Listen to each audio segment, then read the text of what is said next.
In the world of hip-hop, there's one name that echoes through the ages like no other. A name that revolutionized the rap game and brought a level of lyricism and storytelling unmatched by any other. That name is Eminem. Before the fame, before the Grammys, Eminem was a battle rapper from Detroit, a young artist who sharpened his skills in the crucible of underground rap battles. We'll delve into Eminem's incredible lyrical skills, his unforgettable battle rap moments, and the impact he's had on the culture. But before that, we would be really grateful if you could leave a like and subscribe, and we would love to hear your thoughts on this video in the comments section. I had never lost a battle. Like the hip hop shop, wherever I went, Ebony Showcase, any place I ever went and battled, I had never lost a battle. To truly understand Eminem's journey, we must travel back to the gritty streets of Detroit in the 1990s. This was a city with a rich hip-hop culture, but also one rife with challenges. In these surroundings, a young man named Marshall Mathers was finding his voice. With an unyielding passion for hip-hop, he stepped into the local battle rap scene. Eminem was no stranger to the heated exchanges and intense lyricism that defined Detroit's battle rap culture. He would step onto street corners, microphones in hand, to face off against rivals, using words as his weapons. But it wasn't long before his name started to buzz around the city. I started getting into a lot of rap battles in Detroit, Ohio, Scribble Jam, LA, the Rap Olympics. Taking everybody out. Wait, let me elaborate. When he in these battles, the MC's not winning, he winning them. He was winning the battles. He's taking everybody out at the battles.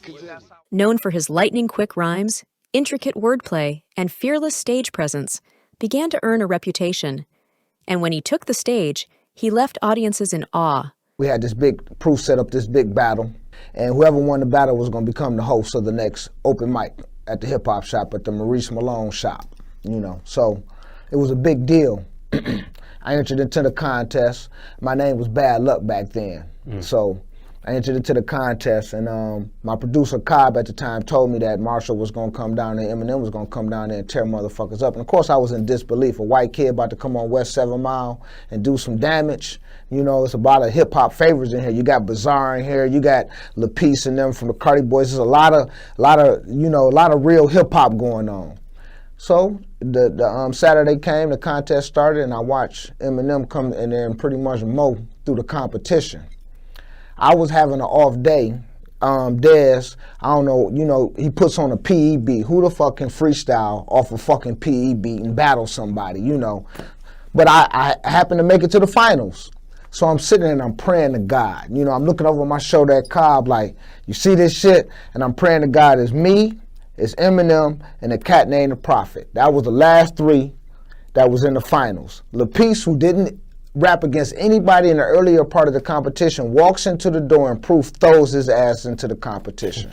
So of course me and Prophet looking like, oh shit, here we go with the politics.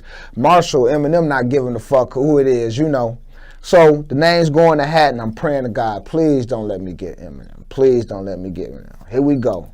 Eminem versus Bad Luck. I said, damn. So I look at Marshall and I whisper some shit. I tried to scare him, was what I tried to do. I tried to scare him and not winning, you know what I'm saying?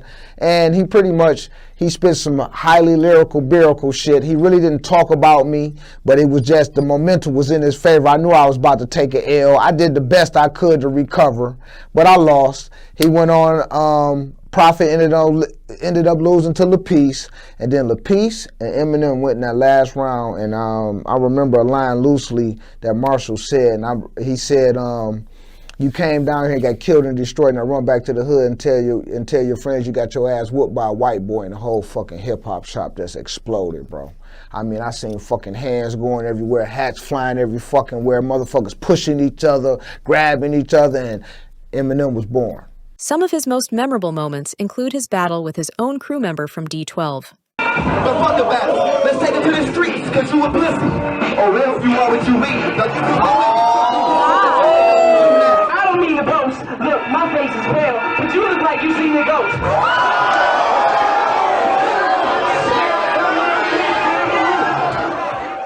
And this is what he said about that battle. The most life-changing ass-whoopin' of my life. I was unpolished and just raw, Proof knew that and loved that about me. The fact that I got a solid punch in on Eminem at that time was amazing to me. He was top of the food chain at the hip-hop shop, but after that punch that I gave him, he looked up, smiled, and said, "Let me school you, youngin'." This battle solidified me as a new threat on the scene, but also was my introduction to joining D12 in the few years that followed. Nevertheless, "You look like you've seen a ghost" still is the knockout line in this story. I took a L to gain the ultimate W. In the mid-90s, Eminem had already gained a respectable following in his hometown of Detroit due to his impressive rap battles. But he wanted more. He wanted to be the best MC in the world.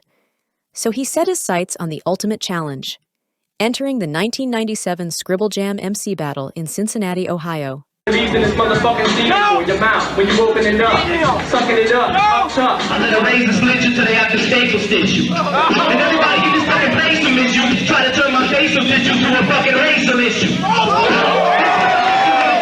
Get your ready, sir. Get a trick up your sleeve. Bitch, you walking up the wrong tree. They're gonna tell all of your boys that you just got beat by a honky. And of course, there was the iconic battle where Eminem faced off against MC Juice, a battle that showcased his resilience and wit. When I first met Eminem, I met him in Cincinnati. And in Cincinnati, he was a brash young dude who had never lost a battle, and so was I. And he basically was like, if we battle, it's gonna be ugly. It hurt when I whacked your motherfucking face to the dirt with your t-shirt. Bitch, where the fuck you get that rap style from? You wouldn't sell 2 copies if you pressed a double album. I beat out everybody in Cincinnati, and there was a guy named Juice from Chicago. I take a few of you. Why you call yourself Eminem like there's 2 of you? I'm gonna see one of you. I ain't scared of none of you. You see in double vision, but I'm standing right in front of you. After 6 nail-biting rounds, Juice was crowned the winner, leaving the audience mesmerized by the suspenseful fight that kept them captivated until the end. It was a real dope experience because I ain't never seen shit like that before. And I know a lot of them kids in Cincinnati and other people that came out there never seen anything like that before either, because it was just like a raw battle and it was like fucking, they were at each other's throats. It was dope. That was probably one of the illest battles in history. Eminem and Juice. That shit went down in the history books. In an interview with Mike Tyson, Eminem spoke of his battle with Juice and showed his admiration for the rapper, saying it was nothing to be ashamed of to have lost to him, as he is so talented. And I went all the way to the end, and then I lost to this guy named Juice, who, to this day, is still a really good fucking rapper. And I think that he's so good that it's okay that I lost to him. You know what I'm saying? Eminem's victories in those battles weren't just about winning a competition. They were about proving himself as a lyricist and storyteller with unmatched talent. How seriously we take this, how seriously we take our music and battling and the sport of it and the competition and everything. Like, if for me to lose a battle, when I lost, like, I felt like my whole manhood was just completely stripped of me. You know, I was so mad, literally, like, in such a rage. I wanted to, like, so emotional. I almost felt like crying. Any place I ever went and battled, I had never lost a battle. So Cincinnati was the first time that I ever lost a battle, and there was no prize in Cincinnati. It was just pride. Even after losing, Marshall kept battling in Detroit, constantly honing and improving his style and lyrics. Until the big event in LA in 1997, the Rap Olympics, a tournament designed to recognize and celebrate the lyrical prowess of artists in an era dominated by gangster rap. Rap Olympics was an event that I put together for 2 reasons. At that point in time, lyricism, like lyrical rap, was being downplayed, and the more street shit was coming into vogue, like Death Row Records, like that type of music. And I just felt like it's all good. Like, all rap is good. It shouldn't be, you know, one is overtaking another and one's being downplayed. So I just wanted to bring prominence to lyrical hip hop. So I started Rap Olympics, which is a battle. And then the second reason I did it was when I tried shopping Eminem a deal, nobody wanted to sign him because he was white. And this was an era where Milli Vanilli had just been stripped of their Grammys and Vanilla Ice was being clowned. So the labels were very nervous to sign a white rapper. So I just wanted to bring prominence to lyrical rap, and I also wanted to do something that would showcase him. So Rap Olympics was a battle between crews in hip hop, and different crews had different teams, and they battled. This event is quite famous, and Eminem himself spoke about it many times. In that event, he was in his prime as a battle MC, with a lot of experience, especially after the fierce battle with Juice at Scribble Jam that summer. He was hungry, and he also needed the $500 prize money. To summarize the event, Eminem went through 12 battles before he lost in the final to a battle rapper named Otherwise. At the Rap Olympics in '97, I beat out everybody. Like, I went through many people and got to the end and choked a little bit. And the guy who beat me, I don't know where he is now, but you know, the prize if you won the battle was $500 in a Rolex. And the night before I flew to LA, I had just got kicked out of my house, got evicted from my house, and all our stuff had got thrown on the lawn, and people was rummaging through it. And I'll never forget this. I was staying in the house with no heat, all the electric was cut off and everything, and I had to climb in through the back window, sleep on the floor, and then have my cell phone with me so Paul could give me a wake-up call in the morning, because I didn't even have an alarm clock, so I could catch my plane to go to the Rap Olympics. So when I lost the battle, I needed that $500 so much. I don't know if it was a real Rolex or it was a fake Rolex. I didn't care about the Rolex, but I needed that $500. And when I lost, like, I felt like my whole manhood was just completely stripped of me. You know, I was so mad, literally, like, in such a rage. I wanted to, like, so emotional. I almost felt like crying. On what level, though? And because you needed the money, or because you were so passionate about the music, so or both? Passionate about just winning, period, because then your name generates.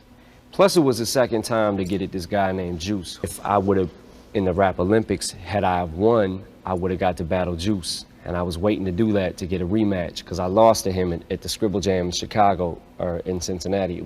So I wanted another chance to get at him, because the winner got the $500 and the Rolex or whatever, and got to battle Juice again. And I wanted to do that just to redeem myself in the Rap Olympics, which took place in Los Angeles. I wanted it so bad. I wanted so bad to redeem myself and get a second chance to get a crack at this guy, because I had my ammo stacked up and I was ready to go.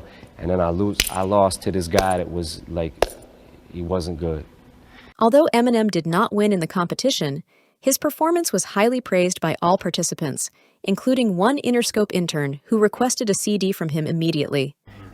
This resulted in Eminem's signing with Aftermath Records, and he has since established himself as one of the most influential artists of all time. And as you reflect on the incredible journey that has been described, you may find yourself wondering about the reactions and impressions of those who were fortunate enough to witness it firsthand. Many people spoke of it, and we have selected a few clips to showcase their perspectives. Okay, and how is, I mean, from your point of view, who's seen probably more Eminem battles than anyone, because Eminem is really known for his pen, but it's not like he continued to battle rap once he got on. I mean, how is Eminem's battle rap ability? Eminem is the truth, man. Like, for all those people who don't know, like, Eminem would come to my crib in Brownsville at 11 at night or something and stay all night rhyming. I remember being in ciphers with him where we never really spoke. We did everything in rhyme form, to where even Paul Rosenberg would jump in the rhymes. You know, that's how inviting it was, and the vibe where you felt it. But M is the truth, man. That man is everything that he is as far as within hip hop. His skill level is, like I said, I witnessed it for myself. It's not a game. You gotta love it. You gotta love it to that extreme for your skill level to be like that, you know? When you guys first heard Eminem, what did you think initially? Man, he blew everybody away. It was just the instant, like, damn, dude is dope. Nobody was really ready for that. You wouldn't think that he had all that lyricism in him, that style, none of that. just first glance or anything. So a lot of people were thinking he was black before they even knew even knew who he was. They automatically was like, yo, man, this nigga's killing shit. And so when they find out that he's a white dude, man, it was extra crazy. Like, man, what the fuck? They couldn't believe it. So a lot of people had to come up there and see themselves. Like, hey, let me see what the fuck this shit is about, man. And make sure. And they'll come up there and they'll watch this guy at the hip hop shop just killing cats, man. Murder. You knew you was seeing something special. You knew it was something that you wouldn't see again like that. Yeah, you had to tell somebody. Yeah. That it was like that. You had to go and be like, hey, you need to hear this dude. You know what I'm saying?